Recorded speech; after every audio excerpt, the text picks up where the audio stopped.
Good morgon, good morning. Selamat sore, selamat datang. Excellencies, business leaders, colleagues, ladies and gentlemen, friends. As the Swedish ambassador to Indonesia, I'm pleased to welcome you all to this second Sweden-Indonesia Sustainability Partnership Week, SISP. It is indeed a privilege to be ambassador in this beautiful, inspiring country. Over the years, we have seen our friendship evolve and grow in so many areas and on different levels. At government to government, business to business, and people to people level. Our friendship was not least manifested by the successful visit to Indonesia by our King and Queen in 2017. As well as during SISP last year, where we celebrated 70 years of diplomatic relations. These events resulted in fruitful collaborations that have developed during the years and that we now aim to develop even further.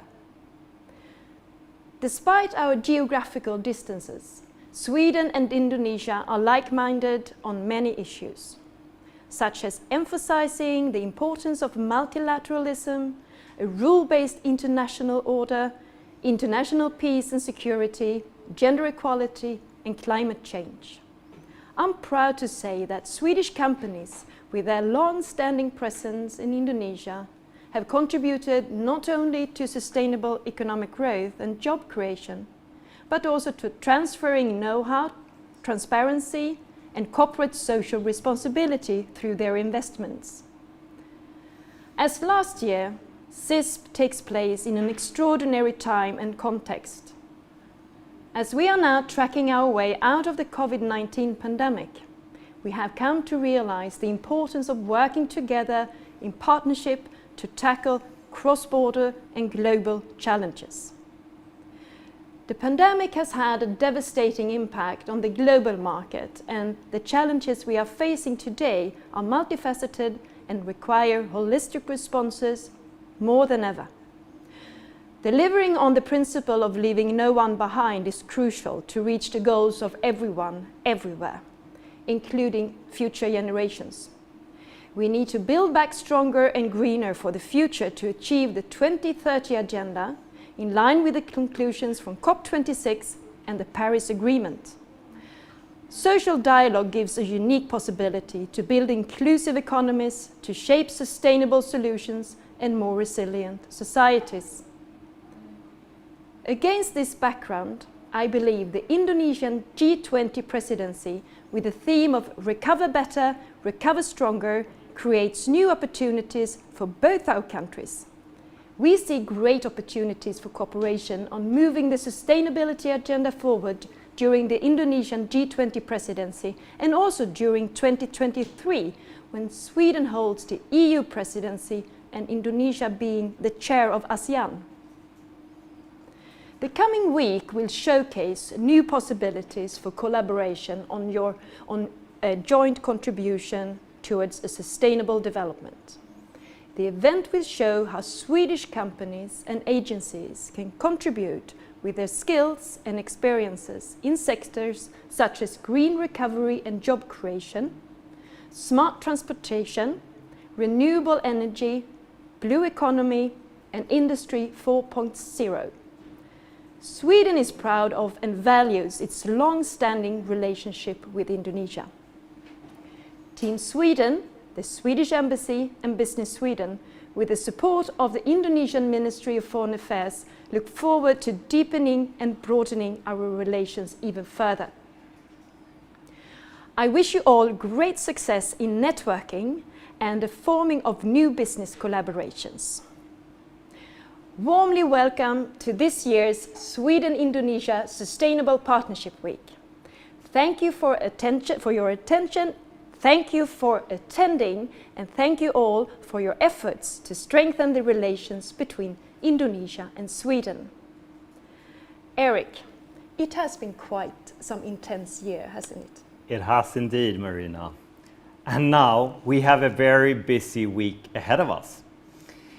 Before we move into the program of today and the week ahead, we would like to take this opportunity to look back at the year that has passed and what has happened since SISP was launched exactly 1 year ago, and the list of 10 prioritized areas for continuation that became the operational conclusion. These have since been the focus of our work through the past year. During the first day, we discussed the pandemic and how to drive the economic recovery. We learned about the ambitious plans for building a new capital for Indonesia, and that became the first project on the list of future collaboration projects. Since then, we have been in close contact with Bappenas, who are working on the master plan for the new capital. During a recent visit to Sweden by Minister Monoarfa, we explored this topic in depth and reviewed what can be learned from the Swedish experience of smart city development. Another focus during the visit of Minister Monoarfa was number 2 on the list, the ongoing 5G development in Indonesia and how to utilize this technology for sustainability in the continued development of Indonesia's cities. Now these discussions are ongoing, and we look forward to getting further engaged as the new capital project moves on into an implementation phase. On transportation, a program on how to accelerate the development of MRT and LRT and the dialogue on how to support the By the Service program for buses in several Indonesian cities has been established. We now have a good ongoing regional dialogue with Ministry of Transport, and meetings have been set up between MRT and LRT and key Swedish technology providers. Furthermore, we have established a project to support the electrification of Jakarta's bus system that aim to transform one of the world's largest bus systems to a fully electrified model. Here, Swedish technical experts and solution providers have been working with ITDP and Transjakarta to identify how to best support the project. As a result, Sweden is now preparing to fund a technical study, and this is something to be further discussed later this week. As a result from the discussions on Indonesia's energy development, a working group with representatives from both of our governments were established with the task to work on number 6 on the list, to identify specific projects where Swedish know-how and technologies can be utilized to improve smart grids and energy efficiency in Indonesia. A pilot project is now ongoing on smart grid implementation with PLN. Also, cooperation between Swedish and Indonesian companies have been established for geothermal technologies, wave energy, offshore wind power and sustainable material production. Furthermore, we've had many discussions on how the plans for increasing the energy output of Indonesia and increasing the share that comes from renewable energy sources. This is an area where Sweden has many different world-leading technologies, and this year we will initiate a long-term partnership to collaborate deeper on renewable energy. Also, Swedfund will be providing the funds for a feasibility study on smart grids, and both initiatives will be discussed in depth on Wednesday this week. On water cleaning and waste management, we discussed the ongoing efforts to improve them in Indonesia. Sweden has decided to fund a feasibility study on waste to energy in West Java, intended to reduce the waste volume discharged to the Citarum River. Furthermore, a virtual visit to Sweden is planned for at the end of this week to learn more about Swedish waste management systems and biogas facilities. The SISP week last year finished with a day dedicated to the healthcare sector. During this day, we discussed the vaccination plans for COVID-19, and we learned about the need for innovation and digitalization of hospitals, for telemedicine solutions to remote areas, and the need for information sharing on genome sequencing. To drive these collaborations, it was agreed to initiate an annual Indonesia-Sweden Health Forum, and this is currently now being planned for next week on December 2nd. We truly feel that the first year of SISP was very successful, and we're so much looking forward to continuing the work during this week. Together, we will deep dive in some of the key projects that we have mentioned, and we will discuss new areas for collaboration. And now, ladies and gentlemen, it is time to start the Sweden-Indonesia Sustainability Partnership Week of 2021.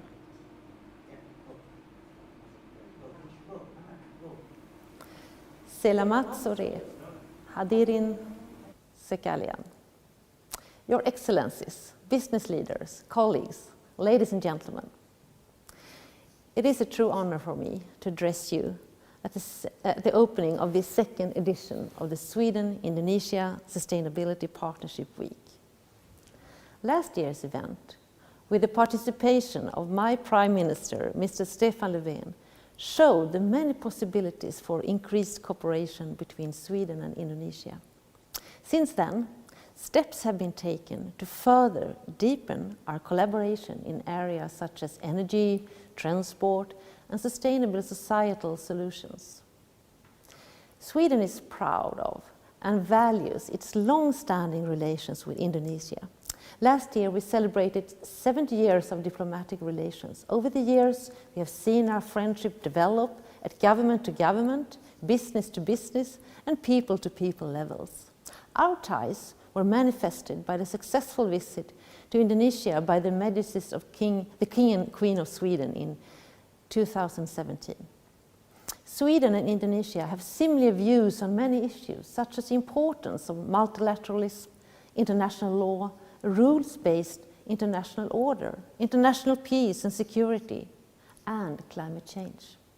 We look forward to Indonesia's G20 presidency next year and welcome Indonesia's focus on an inclusive and sustainable economic recovery after the COVID-19 pandemic. Indeed, the pandemic has reminded us of the importance of working together in partnership to tackle cross-border and global challenges. The coming week is a unique opportunity to exchange ideas about the solutions to the challenges we are facing in the world today and to explore new opportunities and new possibilities for collaboration. I believe it will further strengthen our joint contribution to sustainable development. We need to build back better and greener to achieve the 2030 agenda.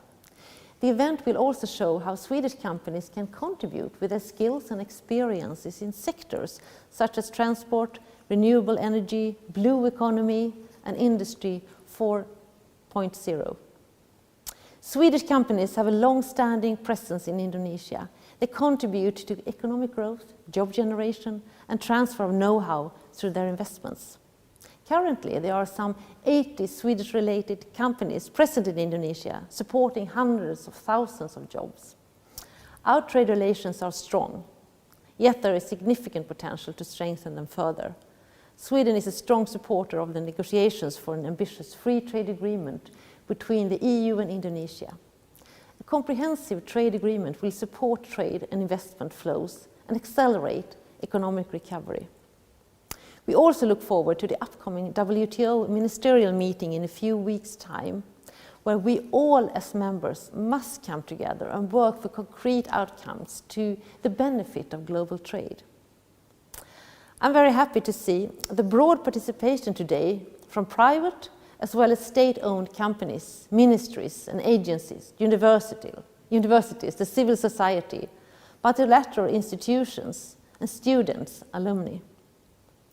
This bodes well for fruitful exchanges, and I look forward to deepening and broadening our relations even further. I wish you all great success in networking and the forming of new business collaborations. Thank you for your attention. Selamat dan sukses.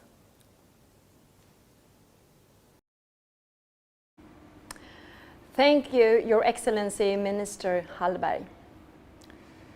Your Excellencies, business leaders, colleagues, ladies and gentlemen. As we have heard, Sweden and Indonesia is now joining hands to continue the long-term partnership where we work together to enable the realization of the ambitious development that Indonesia is set to do to fulfill the United Nations Sustainable Development Goals that are set for Agenda 2030. We will soon give over the word to the Indonesian ambassador to Sweden for his opening remarks to this second annual SISP week. This will be followed by a panel of representatives from both of our governments, from the World Bank and the Indonesian Fiscal Policy Agency. Together, they will discuss the upcoming G20 presidency and how to drive green recovery and job creation in Indonesia. As we move forward in the program, each day will be dedicated to a specific industry and the SDG goals that are connected to that industry. Tomorrow, we will look closer at two key projects in the transportation sector. The first has the potential to become truly transformative for Indonesia's city environments. Here, Swedish companies such as Scania, Gunnebo, and Hitachi Energy will work together with Jakarta government, Transjakarta, bus operators, and ITDP to plan the transformation of a 10,000 unit bus network to a fully electric system.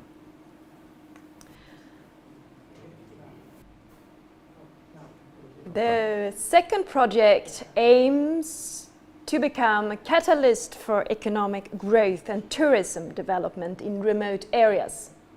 It is about the very latest technology from Saab to connect and manage small airport control towers remotely through camera technology backed up by connectivity solutions from Ericsson.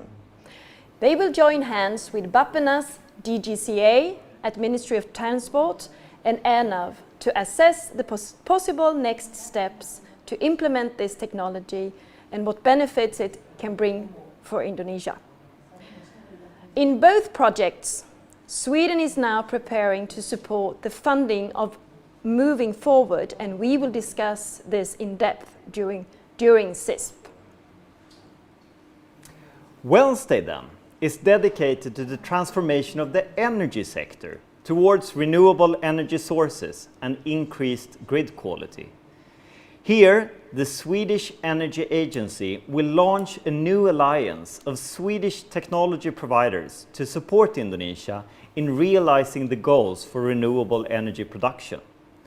We will also hear from Kadin on the sustainability plans of the private sector going forward. Finally, Hitachi Energy will team up with Swedfund and academic topic experts for how to prepare the energy infrastructure for the demands of the future with more production and an increased share of renewable energy. On Thursday, we will examine the development of a roadmap for blue economy. Swedish experts will join with policymakers of Indonesia in a dialogue on how to best prepare the ocean-related industries for faster growth into the future. Innovative Swedish companies like EcoBarge, SKF, Hexicon, and Surf Cleaner will also discuss how the private sector can support in accelerating the blue economy agenda of Indonesia. Finally, on Friday, we will expand on the SISP partnership to also include the digitalization and modernization of the manufacturing industry. During this day, the CEO of Business Sweden will introduce an alliance of some of the finest Swedish technology providers with solutions in the areas of Internet of Things, big data, and artificial intelligence. Companies like Ericsson, Hexagon, Atlas Copco, Syntronic and SKF will join with Indonesian industry stakeholders, and together they will examine how to increase the international competitiveness of Indonesia by utilizing 5G technology to fast-track the government's Making Indonesia 4.0 program.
Earlier this morning, we heard Minister of Foreign Trade Hallberg, and we're thankful for her support and look forward to reporting back to the results of what has been agreed during the talks this week.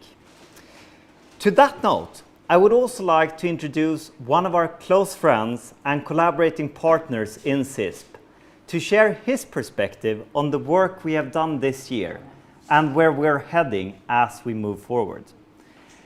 Please welcome the Indonesian Ambassador to Sweden, His Excellency Kamapradipta Isnomo. Ambassador, you have the word. Minister of Trade of the Republic of Indonesia, His Excellency Muhammad Lutfi, Minister of Foreign Trade and Nordic Affairs, Her Excellency Anna Hallberg, my dear colleague and friend, Swedish Ambassador to Indonesia, Her Excellency Marina Berg, distinguished participants, ladies and gentlemen. Gomoran and selamat siang in Jakarta, and I hope everyone are in good health. I am very delighted to be amongst all of you today and participating in the second Sweden-Indonesia Sustainability Partnership Week, or SISP. I remember the first event as if it was just yesterday because of two reasons. Firstly, time really does fly, and secondly, it was the first major event since I began my full assignment in Stockholm on late October of 2020. Since then, Ambassador Marina and I, as well as our respective teams in Jakarta and Stockholm, have worked together on various occasions to renew past commitments and exploring new collaborations. In the process, we have established closer relations with relevant stakeholders, which include ministries, agencies, and business sector, to define clearer goals, resolve technical issues, continue dialogue to ensure reaching potential agreements and partnerships. In its second year, I believe that SISP will play an even more crucial role, particularly in sustaining the positive momentum, strengthening recent commitments, and laying the groundwork for a constructive and mutually beneficial cooperation for the many years to come. Indeed, SISP has become an essential platform for stakeholders from both countries to share information and experiences, as well as set collaborative agenda for a more sustainable future. In the past year, our bilateral cooperation, both at the political and technical levels, have made positive progress despite the challenges posed by the global pandemic. Firstly, we have successfully established the Sweden-Indonesia Joint Working Group on Renewable Energy. As you may know, our government has pledged to advance the country's shift from fossil fuel to renewables through mixed energy use and development of clean energy source. Collectively, these strategies aim to put Indonesia on the path to decarbonization. In this regard, Indonesia seeks to partner with Sweden to tackle the challenges in developing and expanding the utilization of new and renewable energy. Through the joint working group, we aim to contribute to Indonesia's goals and ambitions while tapping into the expertise and technological advances of our Swedish counterparts. Secondly, Indonesia and Sweden will hold its first ever annual health forum in early December 2020. This is indeed a positive development towards establishing meaningful cooperation in the area of healthcare, particularly in sharing of information and knowledge, organizing training and seminars and workshops, as well as increasing partnerships between governmental, academic institutions, and potential businesses. I am confident that the upcoming health forum will be fruitful, and our embassy looks forward to support this event. Thirdly, I am delighted to share that there have been positive developments in the field of transportation, which under the business-to-business framework, I have been actively engaged with domestic stakeholders and noted great interest in attracting Swedish technologies to support the electrification of public and private transportations, as well as developing its vital infrastructure. I look forward to facilitating more discussions in the coming weeks and months to assist with these potential business opportunities. On the other hand, I also recognize the broad interest from Swedish companies that are keen on participating in developing Indonesia's new capital. The interest is mutual, as indicated by the recent visit of Indonesia's Minister of National Development Planning to Sweden to discuss potential areas of collaboration and specific investment opportunities. I truly believe that Sweden can greatly contribute to building our new capital that is smart, inclusive, and sustainable, founded in the core values of many Swedish companies. On this note, I am also cognizant of the challenges in pushing for concrete and tangible results within a very short time frame, especially involving multifaceted stakeholders and ambitious plans and goals. However, I am very proud of the efforts of all stakeholders involved in the last 12 months, from the political to the technical levels at various ministries and agencies, as well as the business sector. These challenges will continue to drive the Indonesian Embassy in Stockholm and together with Team Sweden in Indonesia to achieve greater heights. As we look ahead to 2022, Indonesia will hold a key position in chairing the G20 for the first time from 1st December 2021 to 30th November 2022. Under the theme Recover Together, Recover Stronger, Indonesia's leadership is committed to promoting inclusive, people-centered, environmentally friendly, and sustainable growth. Of particular note, during the handing over ceremony from Italy's Prime Minister to President Joko Widodo, stated the following note, and I quote, "Efforts for world economic recovery must be carried out in an extraordinary ways, especially through a stronger global collaboration and relentless innovation." It struck as a clear clue for myself and our embassy to look deeper into potential synergy that are possible with Sweden. As I have countlessly stated to our domestic stakeholders, look no further for a nation that prides itself in being at the forefront of innovation than Sweden.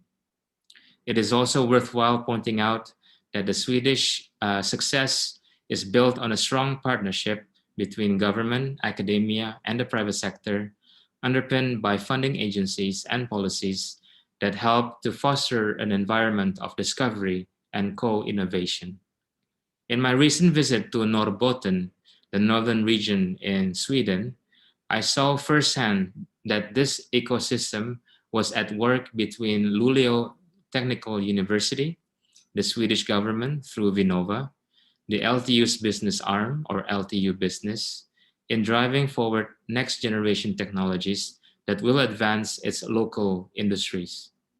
I was thoroughly impressed and quickly realized that there are vast opportunities for Indonesia to learn from these best practices and experiences from Sweden through joint efforts such as university-to-university cooperation, capacity building, and policy dialogues between relevant stakeholders from both countries.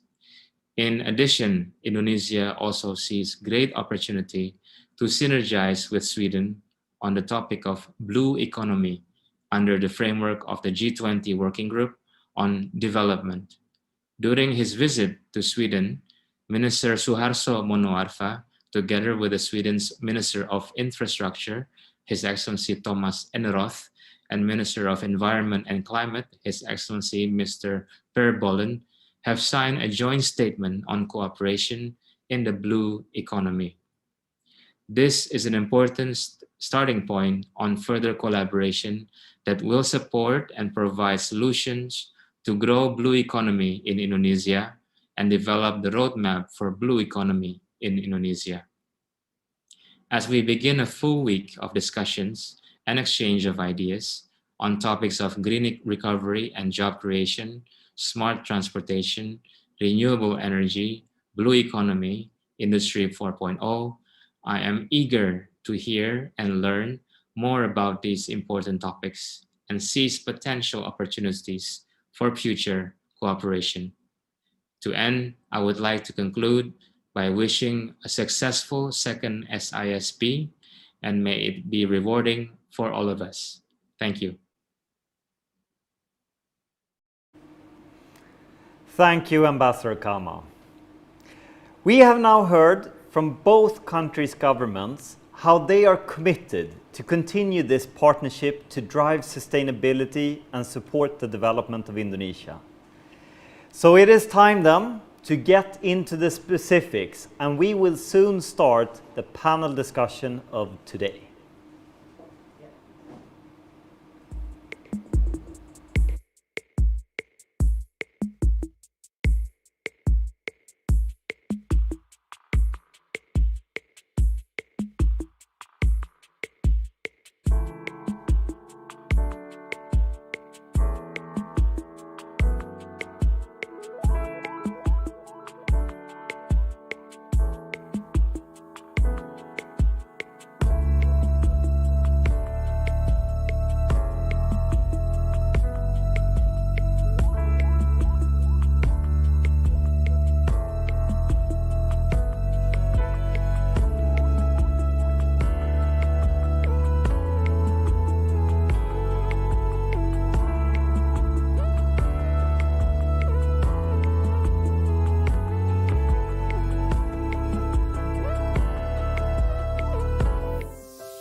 Ladies and gentlemen, the first panel discussion of this year's SISP Week is dedicated to green recovery and job creation.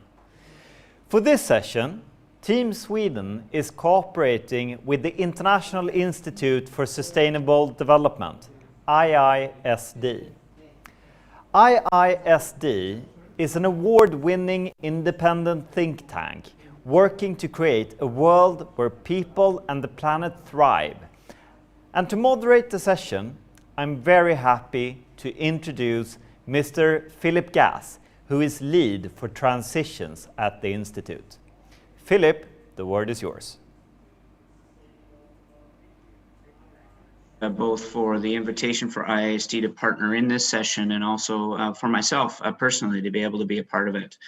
As mentioned, I'm the lead for transitions at the IISD energy team, and that covers things that exactly talk about what we're talking about today: green transition, green jobs, circular economies, just transitions. It's really about the how we get to the goals that we want to achieve. We talk about things like the SDGs and COP26 and NDCs with the goal of having a more sustainable economy. And I see transitions as the way that we get there, and the way that we get there with a large amount of support from the people that need to be the stakeholders and partners that need to be a part of this process. We've got three panelists for you today that are going to talk a little bit about these themes of green jobs and green transition and implementing ambitious targets and sort of how to do that. My job today will be to moderate. I'll have some questions of my own for these panelists, but also encourage the people watching and following on YouTube and other ways to send their questions along as well. And we'll look to encourage as many of those as possible. With us, as I mentioned, we have three panelists, and I don't want to take up too much time, so I'll get directly into introducing our panel. Our first speaker today is Dr. Amalia Widyasanti, who's the Deputy Minister of Economic Affairs at the Ministry for Bappenas. And then that's the Ministry for National Development Planning for the Republic of Indonesia. Dr. Widyasanti, thank you very much for joining us today. She's the Deputy Minister there, and is responsible for coordinating, formulating, implementing, monitoring, evaluating, and controlling the National Development Plan. That is the role of Bappenas, specifically in the area of economic issues, including macroeconomic frameworks. Apart from that, of course, climate change issues and risks, as well as achieving the SDGs, is also of the concern for Bappenas. And in this regard, to expedite the achievement of sustainable financial inclusion in Indonesia. Dr. Widyasanti, thank you again very much for joining us. I'd like to turn it over to you to sort of kick us off with the first intervention and the overall question of how you see the potential in Indonesia for green jobs and green growth. And so with that, I'll thank you and turn it over to you. Yeah, thank you very much. I think first of all, I would like to congratulate Sweden and Indonesia to host this Sweden-Indonesia Sustainability Partnership. And this is a good opportunity for Sweden and Indonesia to collaborate on sustainability issues, green economy, and also we will have a special session this week on blue economy, where Bappenas is really will take a key role in providing the green economy and blue economy in this country. On your question regarding to the potential of Indonesia to have a green jobs, for sure that it is a great opportunity for Indonesia. But the thing is that we need to take this opportunity, start from now. And also this is a good opportunity for Indonesia as well to start thinking seriously about green economy. Because you know that Indonesia is a big market. So there are 270 million people in this country, and we also have referring to the study from the World Bank, Ibu Satu, that there is like a study on green market opportunity for Indonesia, and we can see based on that market that Indonesia is actually a huge potential for green market. But the thing is that Indonesia to take this opportunity, and Indonesia also need to take a part in providing supplies for these green activities and green industries. So meaning that it will create green jobs automatically for our people. I'll stop there. Thank you.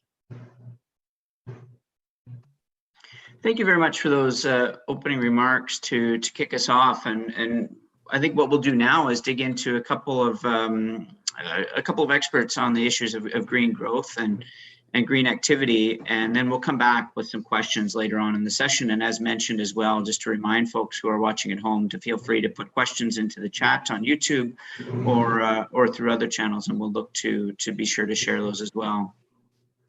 With that, we'll move on to our next speaker for today, and that is Dr. Satu Kakinen, the Country Director for Indonesia at the World Bank, and Director for Indonesia and Timor-Leste, joining the position in February 2020, based in Jakarta, Indonesia.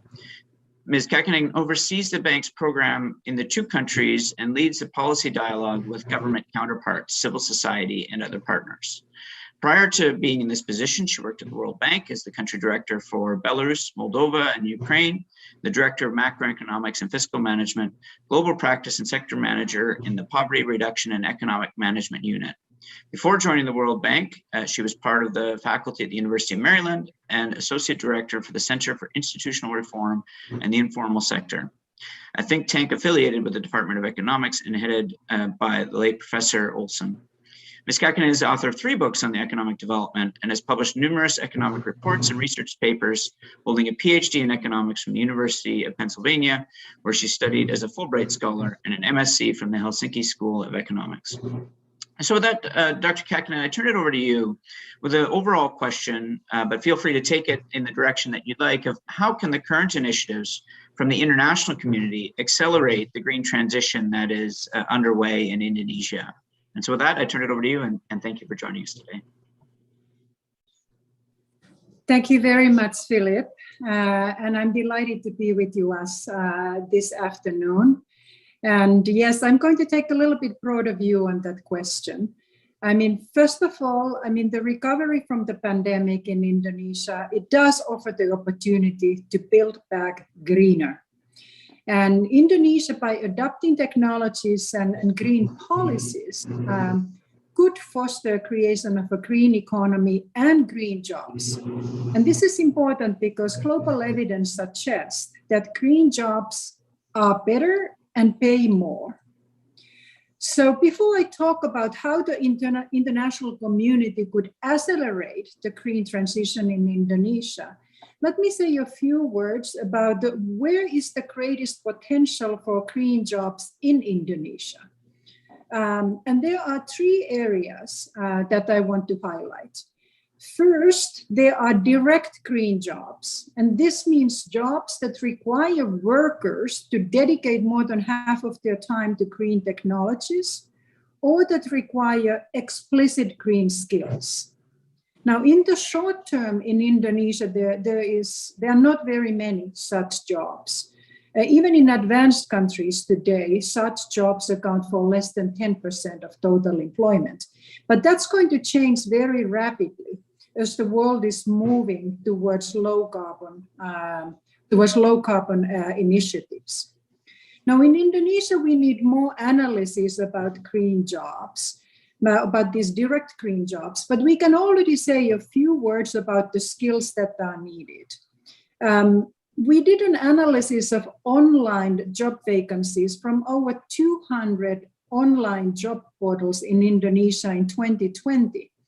And the results of that analysis know that there's already strong demand for high-skilled workers with specific green skills. And the skills in demand, let me say a few words about those, because they relate to biodiesel, water treatment, waste reduction, hazard analysis, quality control, environmental engineering, electrical engineering, and energy conservation. And while the demand for these kinds of jobs is still relatively limited, it's going to grow over time as Indonesia moves to low carbon economy. Now, the second area where we see potential for green growth green jobs is that there's a larger group of so-called indirect green jobs. And these are jobs in firms that produce green products or services, but they do not require specific green skills. In the US today, these kinds of indirect green jobs already account for about 20% of employment.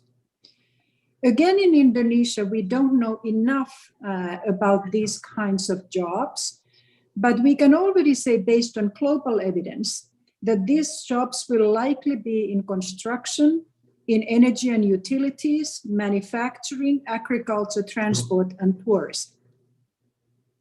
And then the third, there is the agenda for the just transition of workers currently employed in brown jobs, and in particular in the coal industry. Coal sector employs about 240,000 workers today. While that is only about 0.2% of Indonesia's total employment, these jobs make up a significant share of total jobs in select provinces, such as Kalimantan and Sumatra. And we need to do additional work to understand to what kind of jobs coal sector workers could transition to. Based on global evidence, we expect that they are going to move more to indirect type jobs, since those jobs tend to have very similar skills and education requirements. So then the question is that what can Indonesia do to facilitate green transition? And how can the international community help accelerate the green transition overall? And as we all know, Indonesia has already announced the start of the energy sector transition to low carbon. There's a moratorium on new coal-fired power plants, and there's also intent to close all coal-fired power plants by 2050 and very rapidly increase the share of renewables by 2030. And in parallel, there are plans being prepared for greening of transport, and there are also very ambitious plans to achieve net carbon neutrality in forest and land sector by 2030. And the government is also in the process of introducing carbon pricing instruments, and the work on that has already started. And this is all very welcome, and this will definitely start greening the economy. Now, what can the international community do? International community can help accelerate the implementation of all of these ambitious plans through technical assistance, through policy advice, through technology transfer, as well as financing. And helping the preparation of transition plans with technical assistance and policy advice is the first step. Bringing in global experience, including from Sweden, and lessons learned from elsewhere in the world helps accelerate transition, and it allows Indonesia to leapfrog. External financing can also help transition, and transition to green is going to be very costly, and the government of Indonesia will not have sufficient resources to pay the whole bill alone. And without external financing, the transition is going to take longer. So international financial institutions like the World Bank can help, but the firepower of international financial institutions is also limited. So therefore, it is essential to get the private sector investment and finance in, also bilaterals. This transition will need everyone. And for that reason, this is the time for Indonesia to make itself attractive to private investors and foreign direct investment, to facilitate technology transfer and to facilitate private financing. Private investment will not come in if it's too difficult or if it's too costly. The omnibus law for job creation that was passed a year ago was a very important step forward, but it's alone not enough. in the coming months, it would be important to address the remaining policy and regulatory barriers that hinder investor entry and technology transfer. And this includes pricing and subsidy policies and non-tariff barriers. Those would need to be addressed. And domestically, the planned introduction of carbon pricing instruments will be important to incentivize the private sector to go green. Now, the international community is already supporting government's plans for the green transition. The World Bank and the other international community members have been supporting the introduction of renewable energy for some years. And we on the World Bank side, we are now rapidly and in a very substantial way expanding and accelerating our financial support for the adoption of renewables. And above all, we are helping with technical assistance and policy support, the creation of enabling environment for the private sector to come in and invest. We are also getting ready to support the just transition in coal, and we are supporting green transition in transport and on water. And we are engaged in forest and land sector transition, both financially and through technical assistance. Among other things, we have been supporting forest conservation efforts in East Kalimantan and Jambi, and are also supporting government's mangrove restoration program. But then what about transition to green jobs? So I mentioned that there are these three areas where we can expect to see green jobs in Indonesia.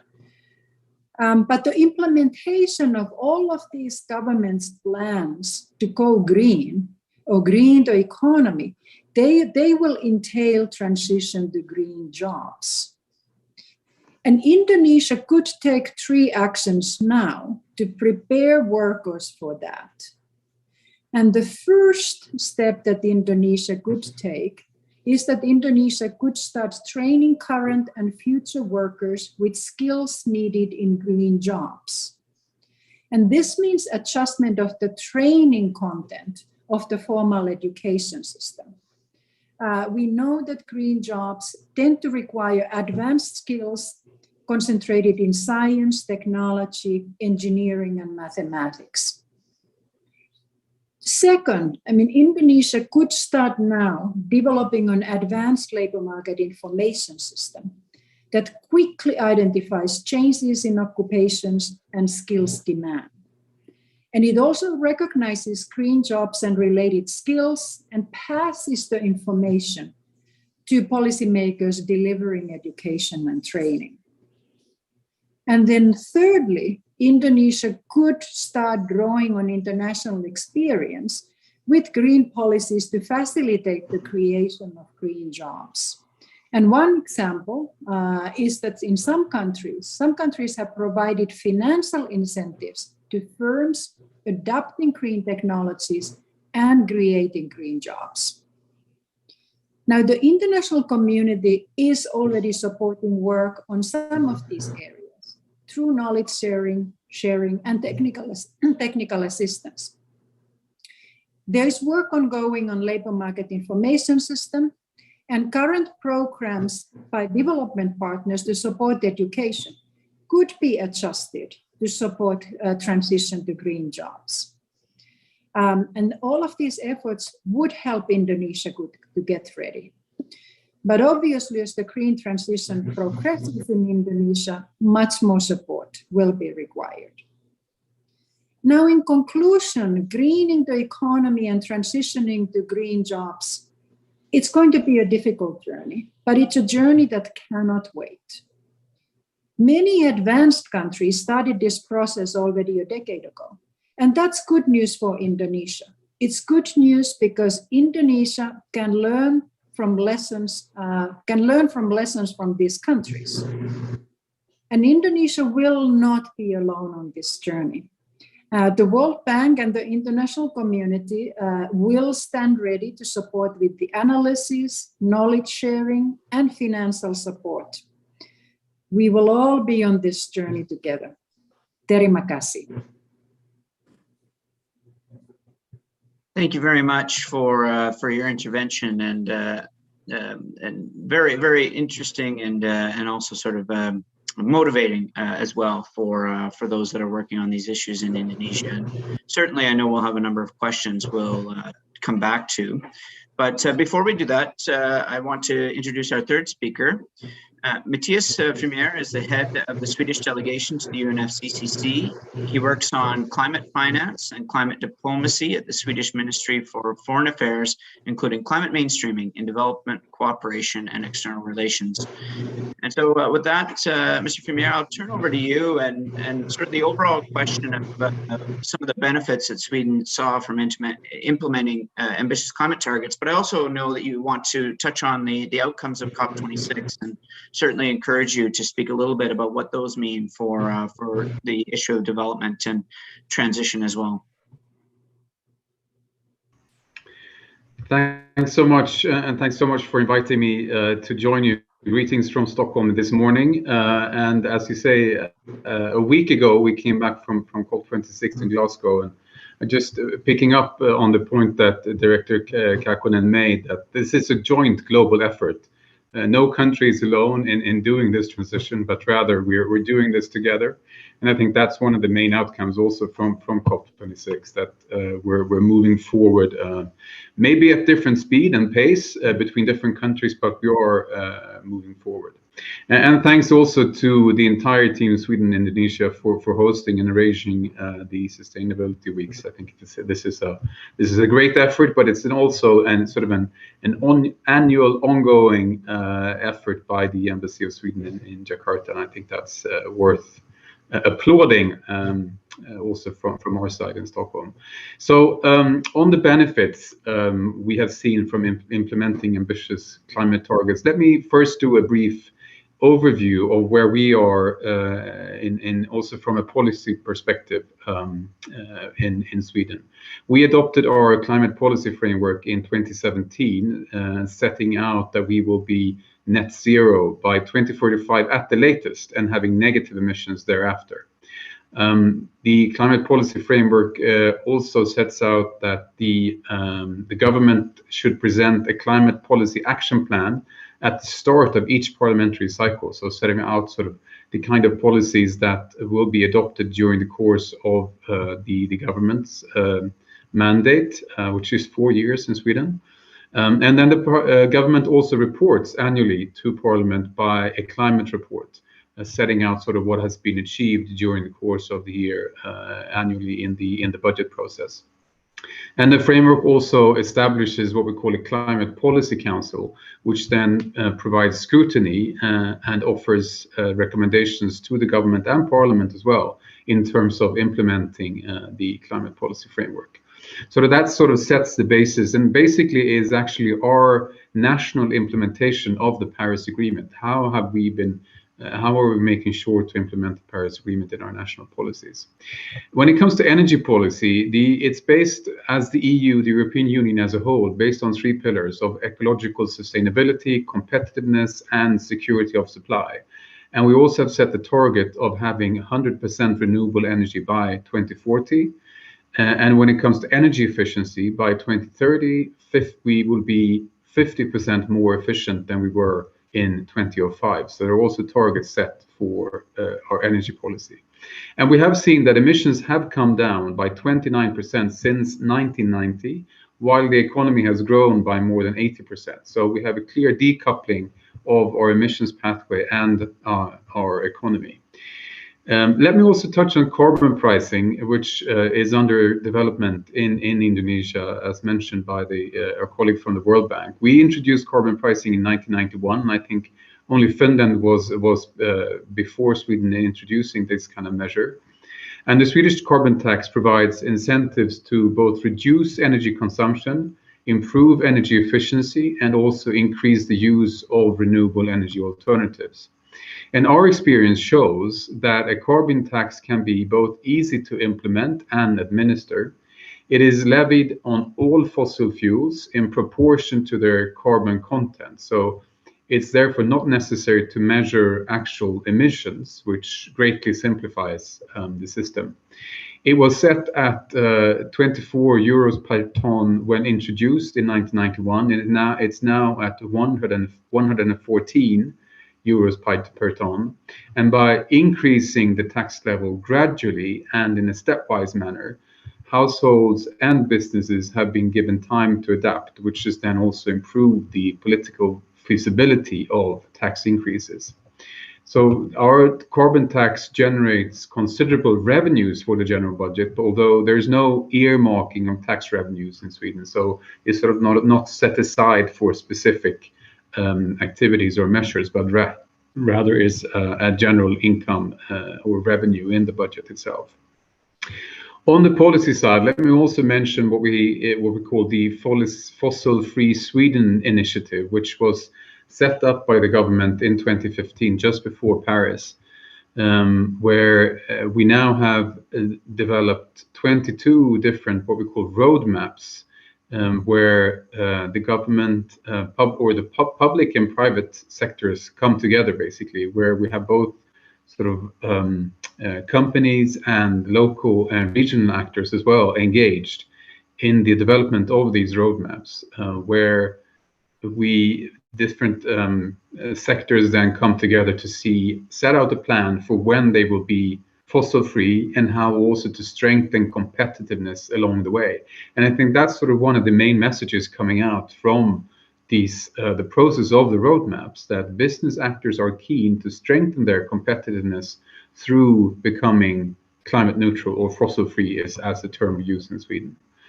So that's there's the engagement we're seeing within the business sector is really, to me, I think, so encouraging, and that's also a message which we brought to COP26 in Glasgow, speaking of both the urgency of climate action, but also the opportunities that we see in climate action, and like many of those opportunities, like we heard from the World Bank. Let me just then touch briefly on COP26 and the results and the outcome we saw coming out from COP26. I think 2 points are worth highlighting. On the one hand, maybe a bit technical, but what we call the rule book for the Paris Agreement, where we've agreed on rules for carbon markets, also for transparency and sort of the setup for implementing the Paris Agreement. But we also saw an outcome to support us delivering renewed ambition in implementing the Paris Agreement in terms of countries' commitments and plans in delivering more climate action.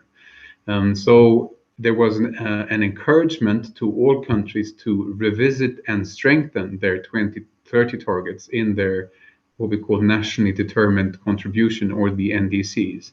And this encouragement or invitation was for all countries to do this in 2022 already. So when we meet in Sharm el-Sheikh in Egypt in November next year, there will be an expectation that parties will have then looked into their 2030 targets again and see how can we adjust these to be more in line with to ensure that we stay within the 1.5 degree target of the Paris Agreement, so limiting global temperature rise to 1.5 degrees.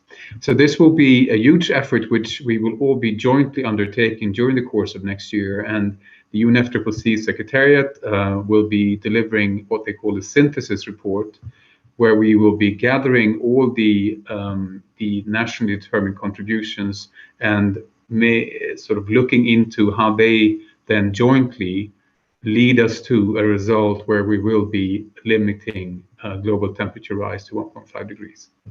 The synthesis report, which was presented ahead of COP26, was rather sobering, to say the least. The IPCC, the European Climate Panel, have established that we need to lower emissions by at least 45% by 2030. And the synthesis report showed that the joint ambition that countries will provide leads us to increases in emissions by some 13% by 2030.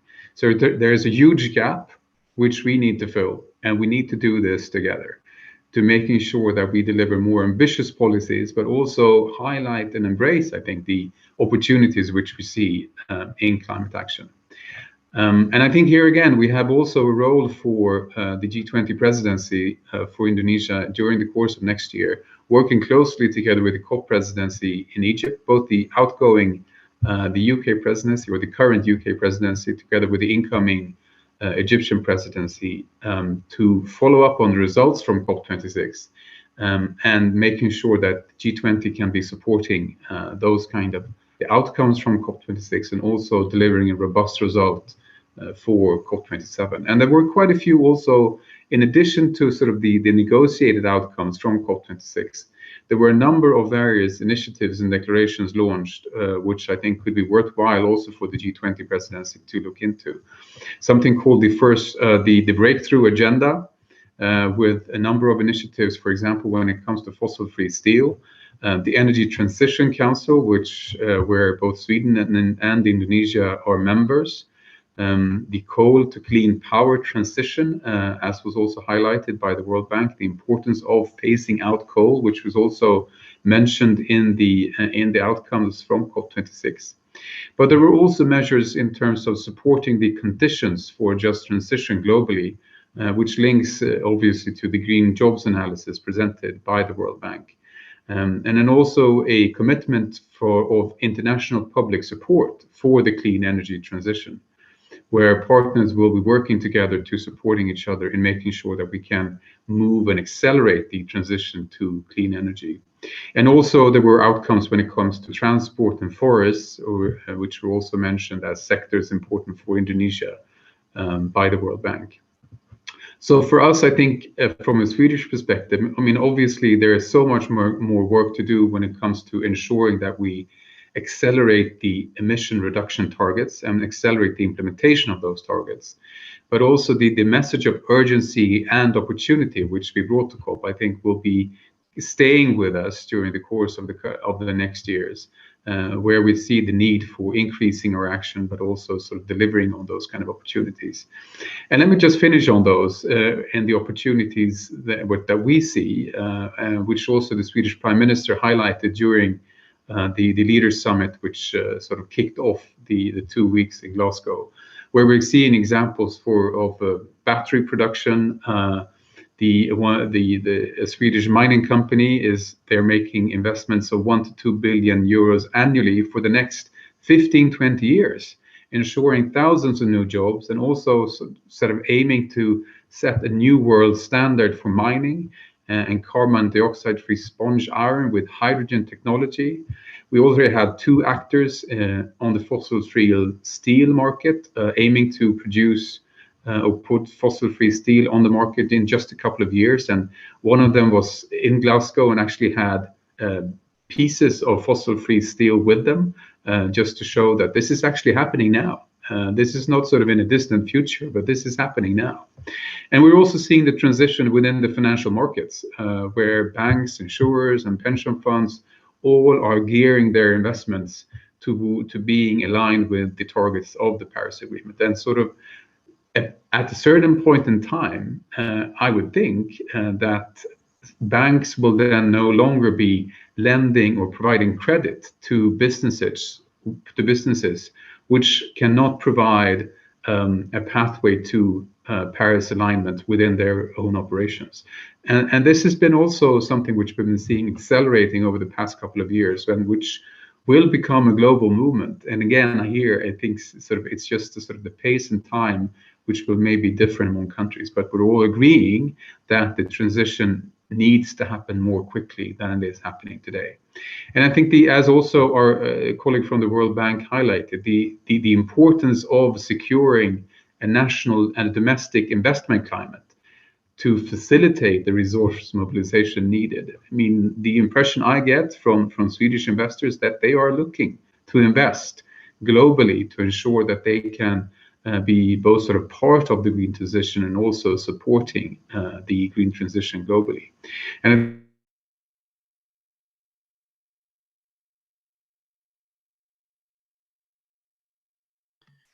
I think, unfortunately, Mr. Fumier, he's frozen up, and so unfortunately his comments were cut short. But I'll ask our technical assistants to see if they can get him back in, and we can allow him to finish. But maybe while we do that, we can move into a couple of the questions, and then certainly come back and allow him to make his closing comments. And so for my first question, I'd like to go back to Dr. Widyasanti of Bappenas, and maybe ask if you could share sort of a little bit about what Indonesia has done to prepare to embrace green jobs in some of these traditional sectors, as well as looking to build up new and emerging sectors such as renewable energy and energy efficiency. And so I welcome your viewpoints on that.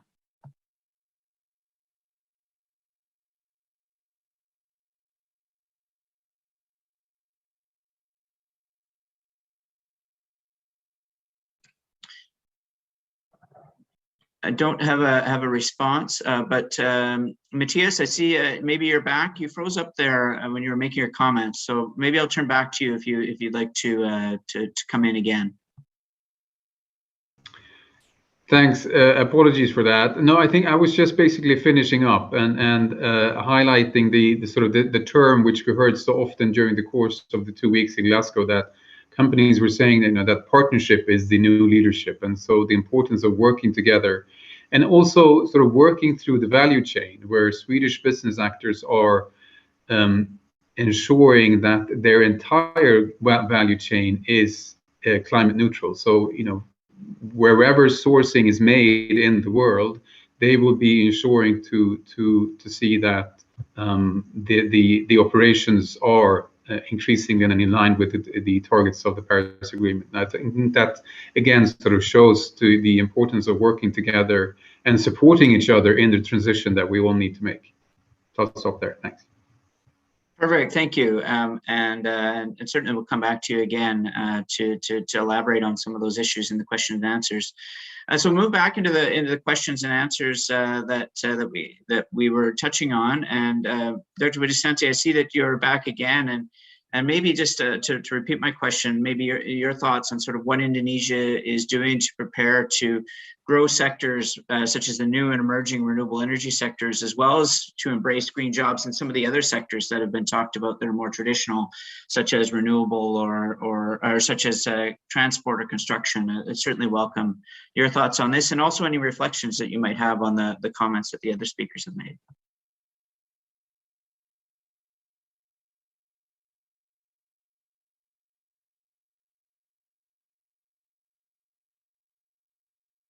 Oh, I believe you're on mute at the moment.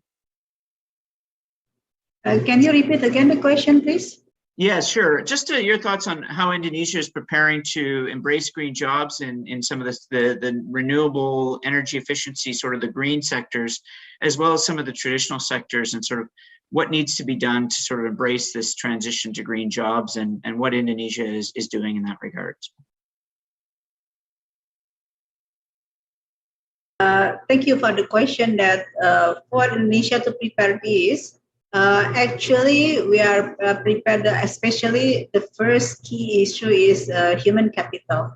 So meaning that first, human capital is the key to take the opportunity that now the global trend is going to put forward the green economy, and also there is a lot of employment, green jobs, and also if you look at the job vacancy now in Indonesia, there is also some vacancies titled green employment, right? Now, meaning that what I have in my mind now, that the labor market is also now seeking employees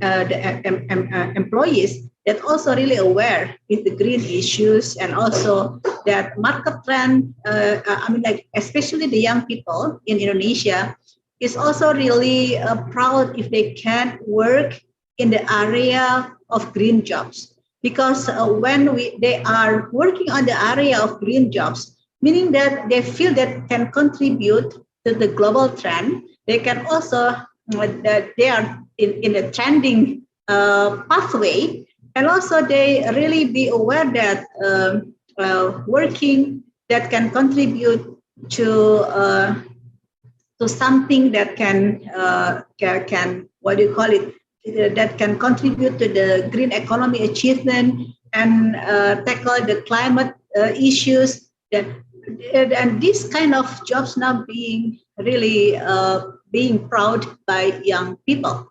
So I think the trend is on that way. But the thing is that what is the homework from the government and also private sectors is that how can we provide the green jobs for our people, green employment that can be really an opportunity for our young people to work and to get the green jobs. So there are two ways. There's the labor supply already moving towards green trend. But the thing is that the other homework that the government has to provide is that we have to provide the green employment opportunity for our people. So meaning that the government has to work and collaborate with private sectors because private sectors is the one that can also work together with the government to create green employment in our country and establish or develop green industries and green business. And all of this, I think we have to work and collaborate together. The government cannot work alone, and the government needs to collaborate with private sectors to materialize this chance and this opportunity. Thank you. And maybe a follow-up just for you as well, while I've got you on the line, a question that's arisen from one of the people watching is, how can Indonesia look to encourage females to take work in this new and emerging green sector?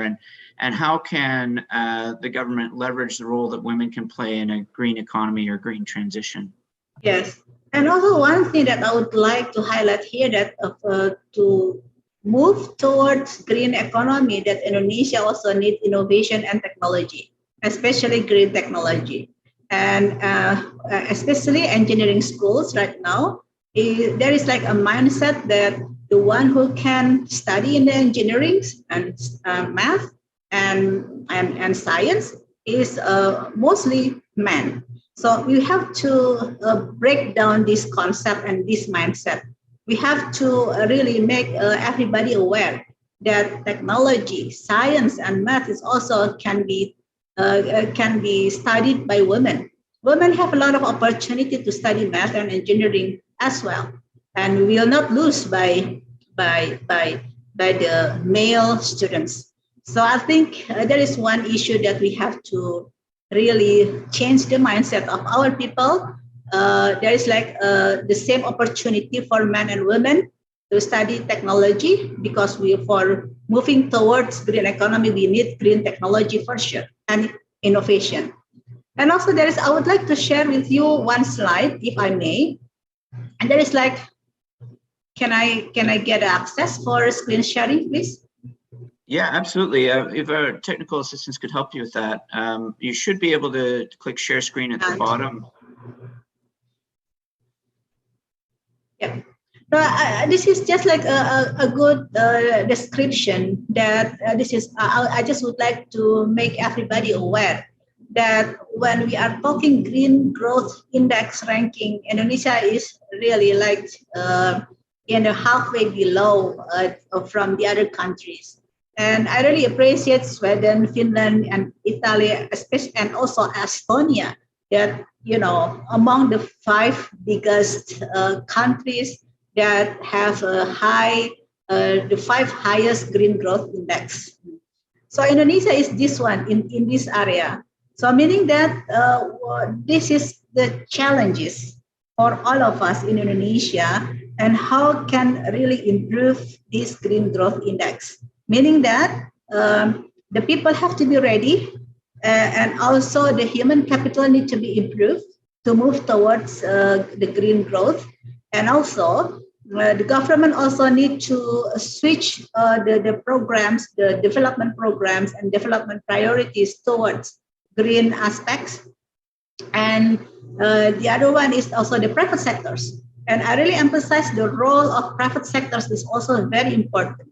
that when you invest in Indonesia, we really expect that they can provide green investment, right? I mean, that bring green technology to our country. So meaning that there will be a spillover effect and also technological spillover to our country. And we're really open to investment that is really bring green technology and provide green jobs opportunity in our country.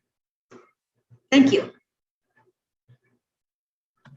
Yeah, thank you very much. And a very interesting slide as well. I'd like to talk a little bit more about that, but I do want to encourage, reach out to our other panelists as well on this issue of encouraging gender policies with regards to green growth and female work in the sector. Maybe I'll first go, Satu, to you if you've got any thoughts, or if this is something that the World Bank has spoken on, and then Matthias, I'll offer you a sort of Sweden's perspective on this issue as well. No, thank you very much, Philip, for that question. And in fact, my primary answer is consistent with what Ibu Vini was saying. That right now, the biggest constraint to get people, or ladies, women moving to the kind of green jobs that will be needed in the future starts with training and with education. Because we don't see women today in Indonesia going to engineering, going to science, going to mathematics. And these are the fields where training will need to happen for the future. So it's a huge opportunity at this point, basically to encourage women to go to those fields in the university and then get to those jobs that are coming in Indonesia and get to the labor market. We have an overall challenge in Indonesia with female labor force participation, because today we have only half of the female, women participating in the labor force. The other half is not. And obviously any country that wants to grow richer and wants to develop cannot do it very effectively when half of the labor force is not working. So this is basically the transition to green, recovery from the crisis provides a unique opportunity to start promoting female labor force participation. And I'm also saying that because we have seen that during the crisis, there have been increasing number of women who have joined the labor market because of necessity. And now is the time then for the government to work with the private sector to make sure that these women are also staying in the labor market and not exiting when the recovery is getting better. Because that labor force, the female labor force, will be needed for the future recovery and also for building Indonesia for the future. So I think that's the main thing if we talk about female labor force participation. There's one issue that I want to flag, use this opportunity to flag, which is constraining many women from applying for formal work, and that's childcare. In Sweden and in Finland, where I come from, there is readily available childcare. Pretty much, all children are guaranteed a job, guaranteed a place in daycare. That's not the case in Indonesia. And it's women who are expected to take care of children, expected to take care of the elderly people. And that is then preventing them from going into the labor market. So if we are serious about getting women to the labor force, we would also need to do some serious work on childcare and childcare opportunities and expand those quite rapidly for women throughout Indonesia. Let me stop there. Thank you very much. Thank you. And Matthias, maybe your thoughts on this, and maybe some advice from the Swedish example, and also just a second question maybe to you. When we saw that slide on the Green Growth Index, I happened to notice that Sweden was on the very sort of high growth end of that spectrum. I'd be interested in your thoughts about how that was able to be achieved. And so a two-part question. First on this issue of gender inclusion and women in the workforce, and then sort of, you know, how Sweden was able to be on that high end of the green growth index. Thanks, Philip. Well, a number of various thoughts on that, but I'm not sure whether we can offer advice. But maybe just to pick up on one thing which Sato mentioned when it comes to daycare, maybe also worth mentioning parental leave. I mean, being the opportunity for fathers to staying at home with their children, as I had with my children, which is, I mean, of course, just a great opportunity, but also then provides for a more sort of gender responsive participation in the workforce as well. Let me also highlight the gender question from sort of another perspective. When we set out our national budget, with any kind of new budget proposal that we make, we need to make an analysis from three different perspectives for each budget proposal. And one of them is jobs and growth, another one is climate and the environment, and the third one is gender. So every budget proposal which we bring forward needs to be sort of looked into from those three different perspectives, to see how they will then contribute to being gender responsive, contribute to climate and environment, and then also contribute to jobs and growth. And I think that's, I mean, obviously all countries need to find their own way in designing those kind of processes. But from our perspective, I think that helps us in sort of focusing our minds onto what kind of policy results we want to see coming out of the budget. And then, of course, that relates sort of any kind of budget proposal, you know, be it in education, in health, or infrastructure. We all need to sort of put those lenses on in designing our budget proposals. And I think that also speaks to the overarching theme of the webinar here today when it comes to green recovery and the kind of massive investments which now are taking place. About a year ago, or maybe even now 18 months ago, when we sort of first heard the term of green recovery, we saw these opportunities in the investments being made. And I guess we have to admit that we have failed jointly in the global community to make best use of these investments. Now, I mean, the latest figures I saw, I think it was 16,000 billion US, which are being invested globally to sort of support us coming out of the economic crisis that the pandemic has caused.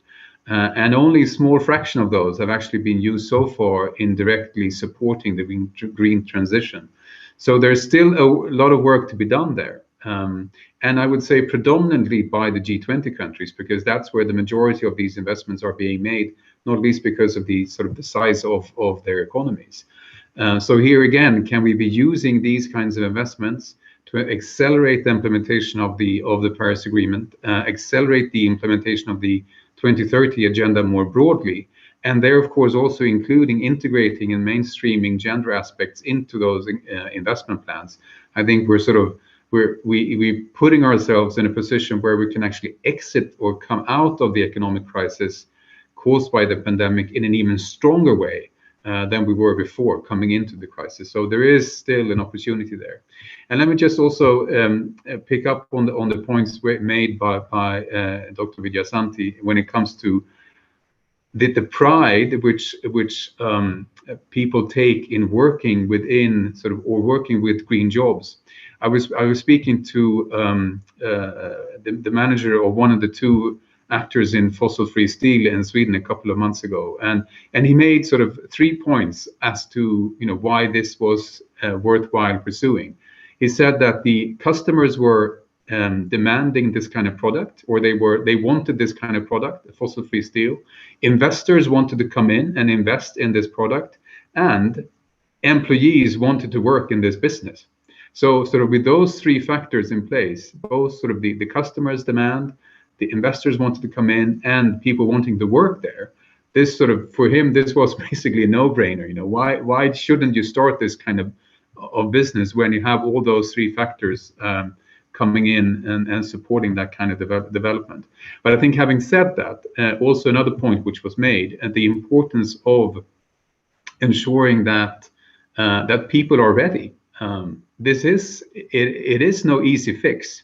This is going to be a difficult transition in many ways, and it's going to be difficult for countries. It's going to be difficult for regions. It might be difficult for individuals as well, who will be out of a job because the kind of business that they're working on or working in will no longer be in demand. So here again, I think the importance of partnership, of collaboration, working together, and making sure that we, as a global community, are supporting each other in highlighting the opportunities in this, and also sort of making sure that we're all on board in the transition that we're making. Thanks. Thank you. Thank you. We've got some more questions coming in from the YouTube channel, and I've got one here that I'll maybe paraphrase a little bit. And Dr. Kekkonen, I'll go to you first on this one. So the question, I'll paraphrase a bit, but basically says, in this person's perspective, green jobs are offered by green projects, and the more green projects we have, the more green jobs that are available. But to them, the transition is how you transition brown jobs into green jobs, and how this could be achieved in Indonesia. And so maybe I'll go to you first, and then I'll offer the other panelists an opportunity to comment. So thank you very much for that question, Philip. Brown projects and green projects are completely different. I think the brown work is going to be, in the case of Indonesia, the brown work is going to be with the closure of coal-fired power plants and with the repurposing of the existing coal-fired power plants when the time comes to close them. And so that's actually another very big area of work that is going to come up, and another very expensive area of work, because it's not going to be costless to close the power plants and to repurpose them. But at the same time, I mean, where the green projects, they will actually need to come much faster, because before the government can even start talking about, let's start closing or accelerate the closure of coal-fired power plants, they need to have the alternative, the low-carbon alternatives in place. And that's basically where the rush with the introduction of more renewable energy sources and options is now coming. As we all know, government has a very ambitious plan to increase the share of renewables up to half of the energy source by 2030. It's a very ambitious goal, but it's a laudable goal. And it's a goal that all of us in the international community should be supporting, because this is exactly what we would like to see. Once we have the renewables in, then basically we can start talking in a more serious manner about how quickly the coal-fired power plants can be closed. Now, granted, there are already plans to start the closures before 2030, and that is again very, very welcome. But what I'm saying is that the green projects to bring the green technology in, and in particular in the energy sector, they will need to run very, very fast, and they will need to start, those projects will need to start running in the next couple of years for the government to get in 2030 where they would like to be. So Philippe, I mean, does that answer the question that you posed? Or do you want to sort of ask a follow-up question related to that? No, I think that's good for now, but I'll ask our other panelists if they would like to come in on this question, if you'd like to speak on this idea of transitioning from brown to green. But if nobody sort of wants to jump in, I'll move along to the next question as well.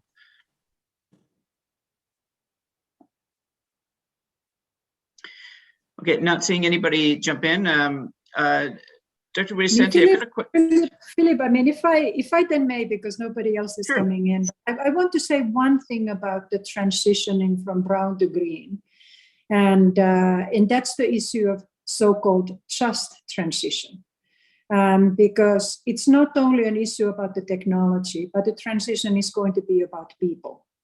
And it's very important that in the transition is planned in such a way that the workers in the coal sector are taken care of.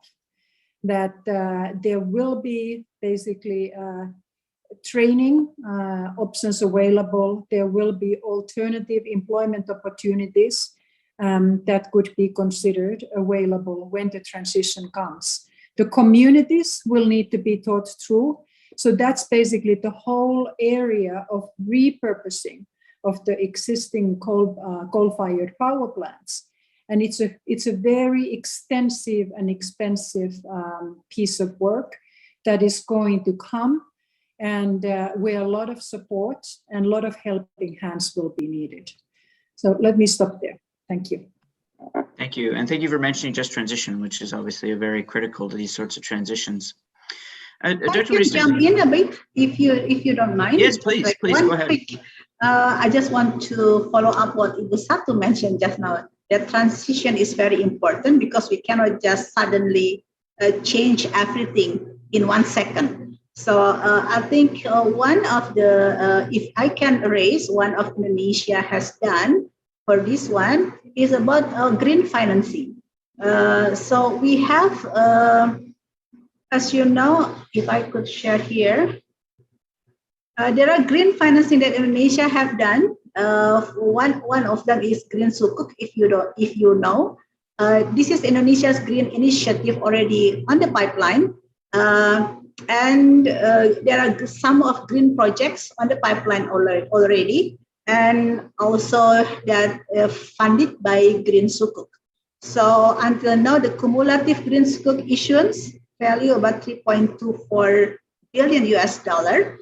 And you know, there is also some project have been allocated, funded by the Green Sukuk.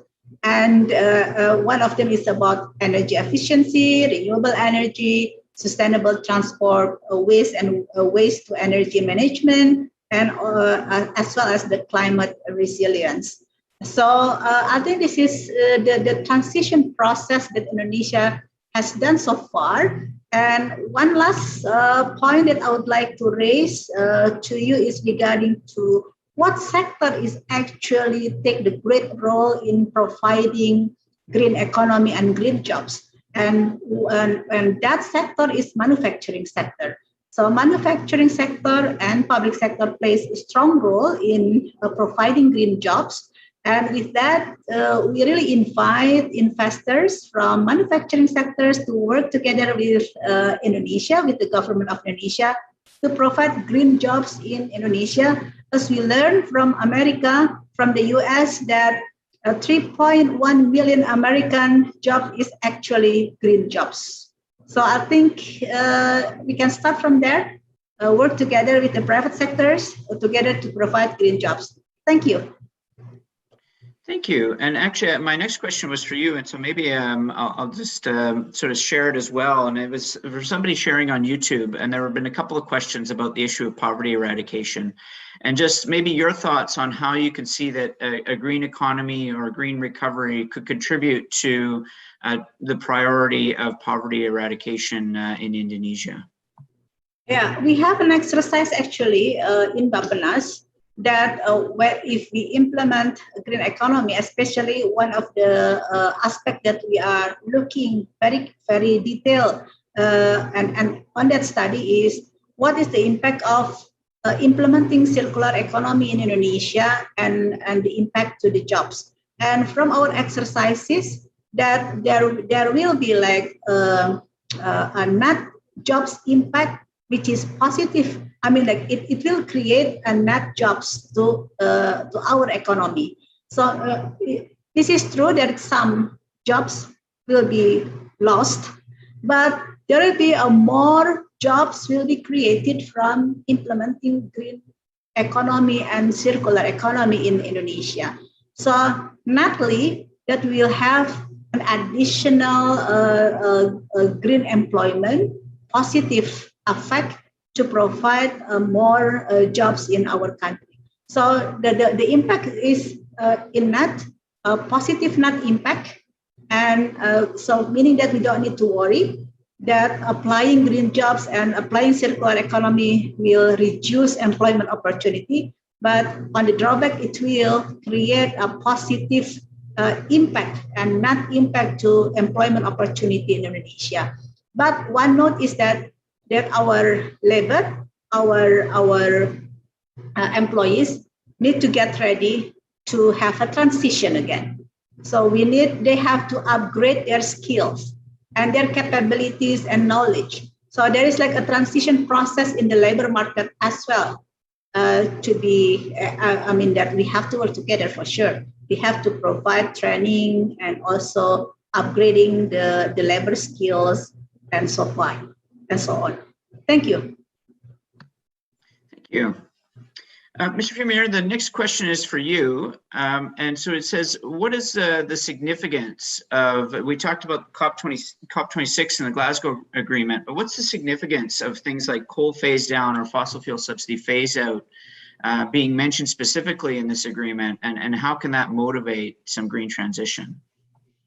So I think for Indonesia, because Indonesia is already committed to low carbon development initiatives, and we also have an ambition to achieve the net zero emission in 2050 or 2060. There's an exercise on that in other deputy minister. But the thing is that the commitment of Indonesia on SDGs implementation, where there are a lot of, some goals also talking about climate and also green issues. And I think it is actually, there is no doubt that Indonesia will be committed to the implementation of green economy, and low carbon development initiative is already there as well. Thank you. Thank you. And thoughts from our other panelists on this question. Mr. Premier, you were involved with COP26. Maybe you want to speak a little bit about this. Well, yes, and I think it's hugely significant that we, for the first time in COP history, have a mention of now, as it were, phasing down coal and phasing out subsidies. I think there were many of us who would have wanted to see even stronger language coming out from the COP. But at least we have that as a basis, and something which we will then be able to follow up on to see, how well have countries been managing this transition. When we come to the COP in Egypt next year, how well have we done in terms of actually delivering on that kind of commitment? And with all the numbers of various types of initiatives in the margins of COP, I think we're sort of building international momentum, and we're building alliances where countries will be working together to make sure that we are actually phasing out coal quicker than we're doing today, and we're also phasing out subsidies. I think just speaking of subsidies, many of you will be aware that there is a goal for developed countries to be providing climate finance in the range of $100 billion per year up to 2025, which we're working to deliver. But at the same time, we're seeing that there are globally fossil fuel subsidies in the range of some $500 to $600 billion being sort of used at the same time. So we're having sort of a portion of climate finance, which is sort of then 5 or 6 times the amount of that is being invested in fossil fuels. So we're not being coherent here on a global scale in terms of how we're using the finances available. And I think that's something which we, of course, need to work even more intensely on to make sure that we're phasing out these subsidies while at the same time then increasing the level of finance available for the green transition. And I think to do that also, we come back to, at least from my perspective, we come back to the policy environment. What kind of an investment climate and regulatory framework do we have in place on the national level to actually support these kind of investments, be they domestic investments or international investments, and be it public investment or be it private investments. We said the importance of the regulatory framework to attract those kind of investments needed. Just to mention briefly, maybe sort of the approach which we would take normally from the Swedish side when working together with partners globally in accelerating the transition, we try to sort of do that in terms of three elements. And the first one is the policy dialogue and the policy environment. Sort of how do countries implement the Paris Agreement in their domestic legislation? The second is finance. So both here again, sort of the investment climate, but also how you're using your national budget and how we can be supporting also from the Swedish side with various types of financial flows.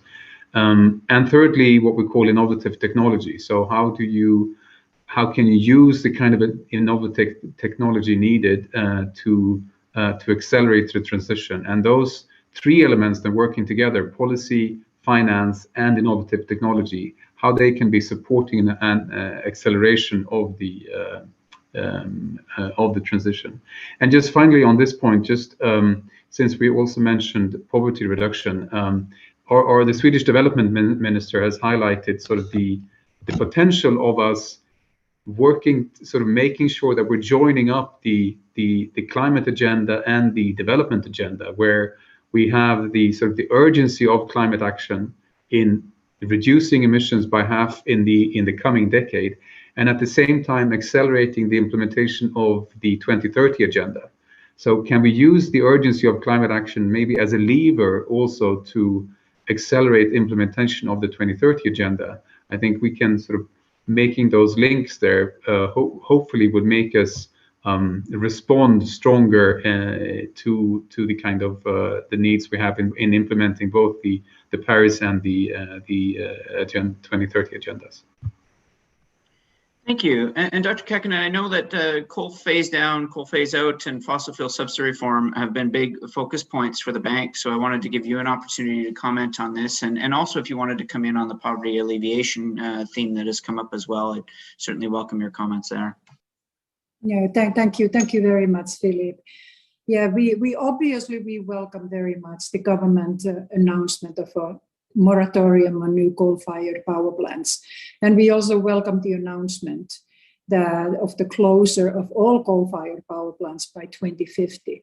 And it's also very important because what we are also hearing from financial markets, international financial markets, is that they are already now, Matthias was saying that the financial sector is greening fast, and we are already facing it. They are already now basically stating very clearly that they are not ready to come in to finance coal. So the transition on financing is already very well underway. And what this then means also for Indonesia is that the transition, in particular in the energy sector, will need to start now. The financing, external financing and international financing from international financial markets can come for the renewables. But coal, basically the days of the coal are starting to be numbered very clearly. And it's very important that the government and the country is getting ahead of the curve, and as they are now, and is indeed basically planning for the greener future. For energy and also for the other sectors.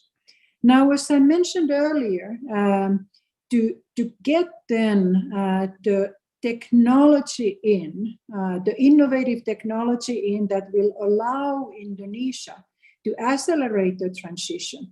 So that basically means that it's very important to get foreign investment in, because Indonesia doesn't need to reinvent the wheel. They can very much build on what is already used elsewhere in the world. But for that investment to come in, it is very important, and Matthias was talking about that, to basically address the renewable pricing and to address also the subsidies. Indonesia has work to do on both sides. Right now, the renewable pricing is prohibiting many investors for coming in. And I'm very encouraged because I know that the government is right now working on a presidential regulation to fix the renewable pricing regulatory framework.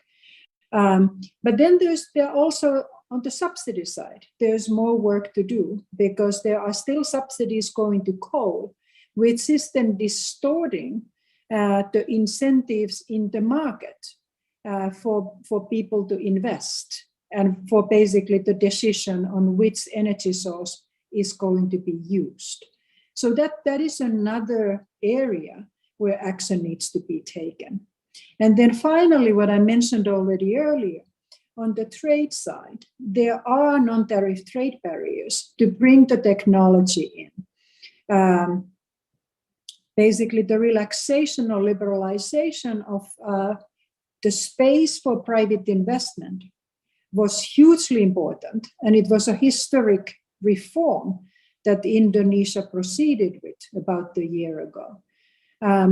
But if the trade constraints are not addressed, that is also going to hinder the private investor entry. So it's very important also in the coming months for the government of Indonesia to work on that side. Then on the development side, we in fact on the World Bank side, Indonesia is one of the countries where we are conducting right now so-called climate change and development report. We are very much trying to assess how the government plans, as they are today, to reach the NDC target, the net zero target by 2060. How they are going to impact poverty, how they are going to impact financial sector, trade, different aspects of the economy. And what would need to be adjusted so that they go hand in hand with countries' development goals. We don't want basically developing countries to be falling behind because of the green transition. We want to make sure that the transition is sustainable and transition is indeed delivering the promise that we expect that it will deliver. We indeed, like Ibu Vini said earlier, we also expect that the green transition is going to have a positive net impact on poverty. But we need to basically do the full analysis, and we want to see the disaggregated effects on different household groups to really assess that how do we make sure that the transition is going to be on a net basis beneficial to the society. Obviously, I mean, it's the price tag of not moving, it's huge. And that's not an option because we only have one planet, we only have one Earth, and we need to protect it. But at the same time, we want to make sure that basically these green transitions in any country, in particular in peak emitter countries like Indonesia, that they are done in a way that it's not jeopardizing then also the economic development. And this is particularly important in countries that have not yet achieved the high income status level. Let me stop there. Thank you.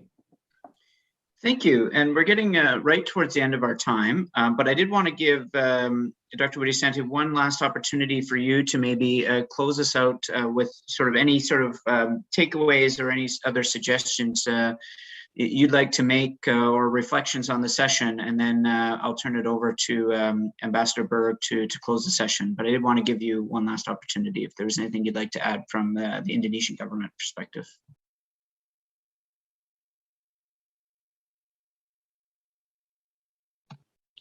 Ibu Winnie, was there anything you wanted to say to close the session?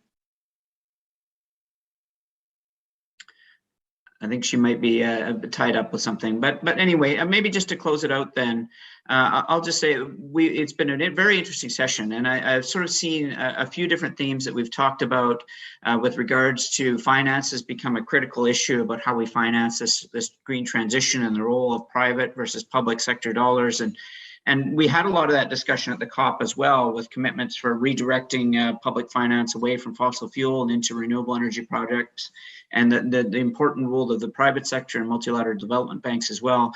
But the other key theme that we had today was really about the issue of social protection and in inclusion, things like we touched on poverty alleviation and the role that the green transition can play in that.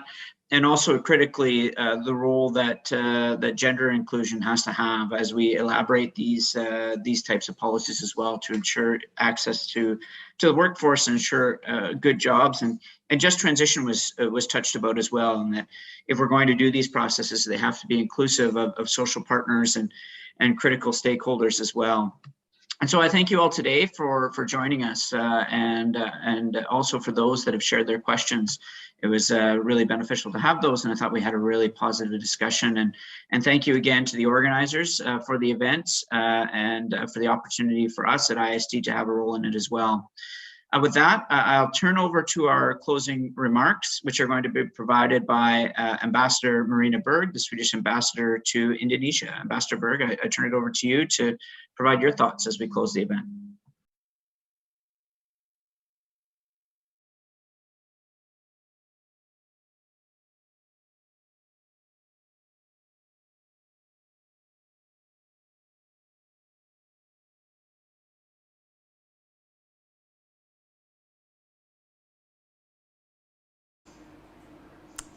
Thank you, first of all, to our excellent panel, Philip Gass, and to my friends, Ibu Winnie, Sato, and Matthias. Thank you very much for an interesting discussion. And then, Excellencies, business leaders, colleagues, ladies and gentlemen, all our friends that are listening in.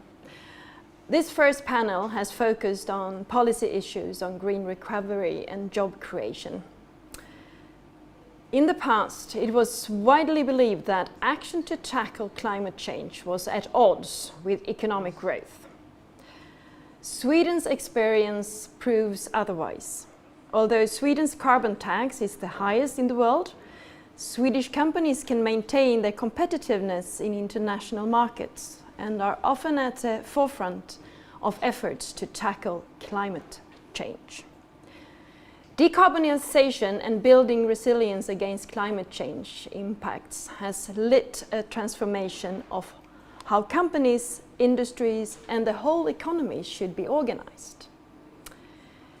And indeed, the pandemic has forced intensified efforts to recover the economy. And this creates, we have heard many saying that today, opportunities to deliver deep and sustainable emission cuts, to create green jobs and transition from an economy based on fossil fuels to a low carbon and climate resilient economy. However, this requires ambitious policy efforts and increased skills. So let me try to give some comments on today's discussion and the panel discussions. 3 areas. First of all, we have heard that green transition is a journey that cannot wait. We have heard that this is a global effort indeed, and we are in this together. Working together means learning from each other. Lessons learned, we should avoid past historical mistakes, make sure there is a free flow of know-how and technical transfer. And also, policy, technology, and finance must be bound together and work together. Also, to accelerate green growth, gender equality and women empowerment are central. We heard Ibu Sato saying that half of the women labor force is not working. Well, this is an untapped potential. And let's make sure that we support education in this regard. Educate into green jobs. And also, and lastly comment on what discussions that we've heard, is that the Swedish experience tells us that designing the budget Whether it is the state budget or in the private sector, it needs to be gender sensitive, climate environment sensitive, as well as job growth sensitive. There is nothing like either or when it comes to economic growth or being climate sensitive and friendly. And in the end, it is the customer's demand that actually shows where investors should go. And in the long run, non-sustainable, non-green businesses will no longer be in demand.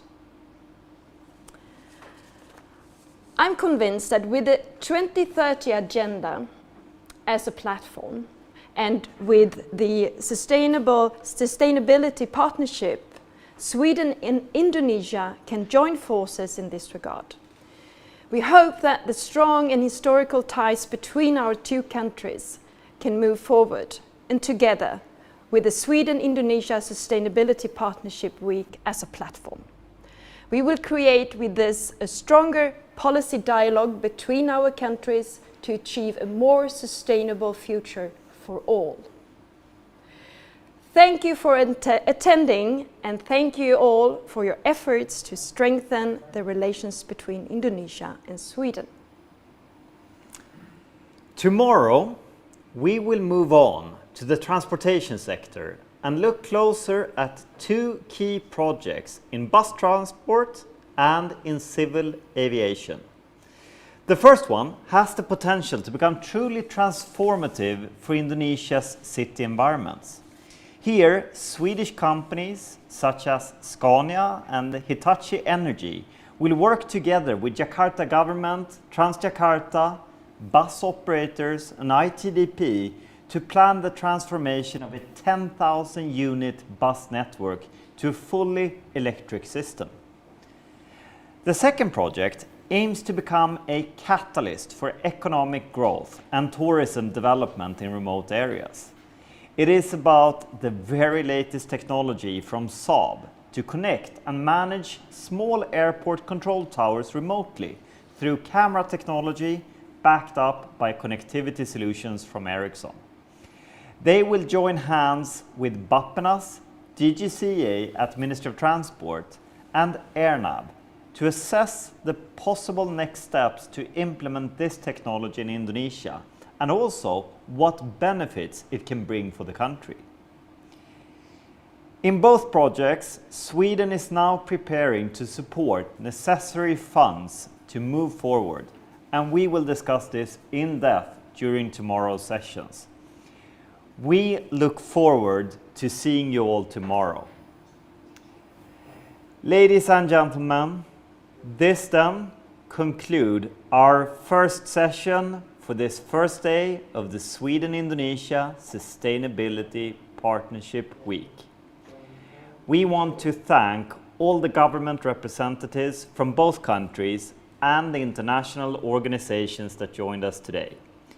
Until we see you again tomorrow, we wish you a great continued day and evening. Thank you.